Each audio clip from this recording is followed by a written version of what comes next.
اشرح لي صدري ويسر لي امري واحلل عقدة من لساني يفقهوا قولي. The topic of mine for the Jummah Kutba is Dawah or destruction. What is the meaning of the Arabic word Dawah? Dawah means an invitation. And today we will not be speaking about an invitation to a lunch party or dinner party. We will be speaking about Dawah al-Islam, an invitation to Islam. And an invitation can only be given to an outsider.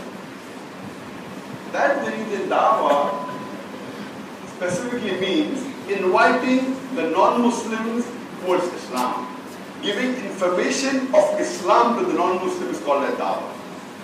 Dawah many a times synonymously is also used for talking about Islam to anyone, whether Muslim or non-Muslim. But the more appropriate and correct word when we talk about Islam to a Muslim is Islam. Islam means to improve. It means to repair. So when we speak about Islam, giving more information of Islam to a Muslim, the more appropriate and correct word is Islam. And when we speak about Islam to a non-Muslim, inviting him towards the fold of Islam, the more appropriate word is Dawah.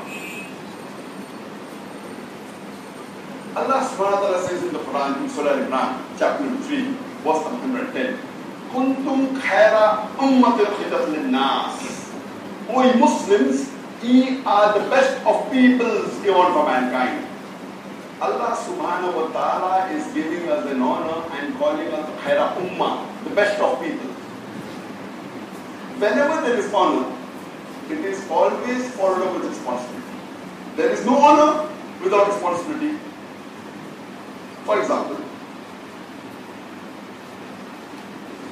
in a school, the principal has got more honor than a teacher. The teacher has got more honor than a clerk. Similarly, the principal has got more responsibility as compared to the teacher. The teacher has got more responsibility as compared to the clerk. There is no honor without responsibility. Allah in the glorious Quran in Surah Imran chapter 3 verse 110 is giving us Muslims an honor and calling us the khaira ummah. Kuntum khaira ummatin ukhrijat lin-nas. O ye Muslims, ye are the best of peoples evolved for mankind. Don't we think we have a responsibility? The reply is given in the same verse. تَأْمُرُونَ بِالْمَعْرُوفِ وَتَنْهَوْنَ عَنِ الْمُنكَرِ وَتُؤْمِنُونَ بِاللَّهِ. Because we enjoy what is good and we forbid what is wrong and we believe in Allah. Allah calls us the khaira ummah, the best of people, because we are supposed to enjoy what is good and forbid what is wrong. If we do not enjoy what is good and if we do not forbid what is wrong, we are fit to be called as khaira ummah, we are fit to be called as Muslims. If we do not do dawah, if we do not convey the message of Islam to the non-Muslims and do not enjoin them towards the good and forbid them from what is wrong, we are fit to be called as khaira ummah, we are fit to be called as Muslims.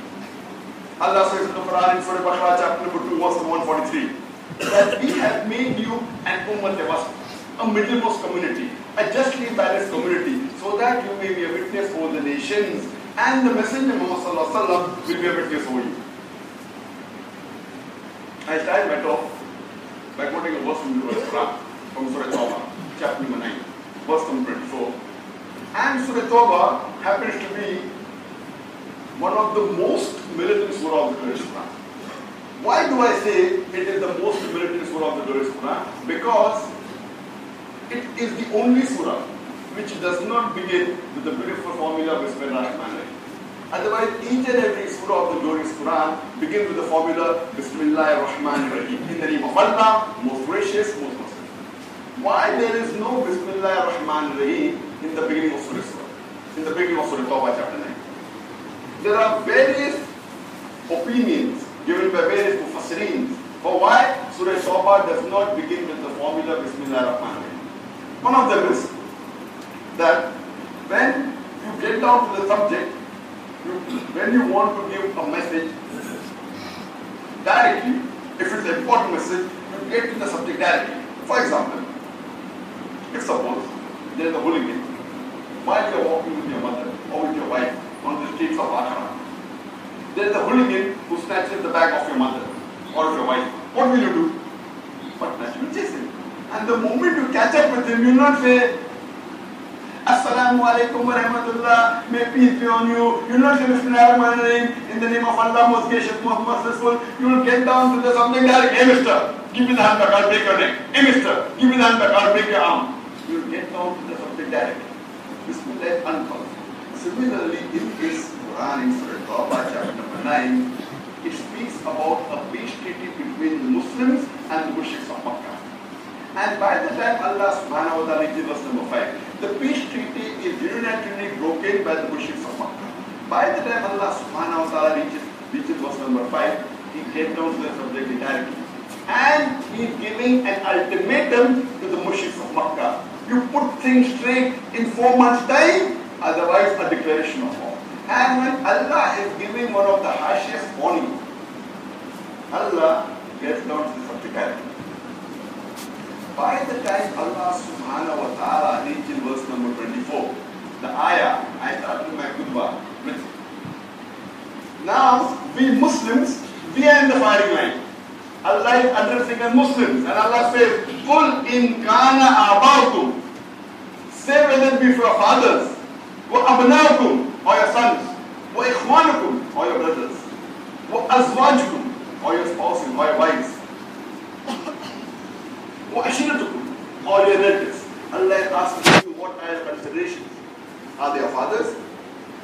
Are they your sons? Are they your brothers? Are they your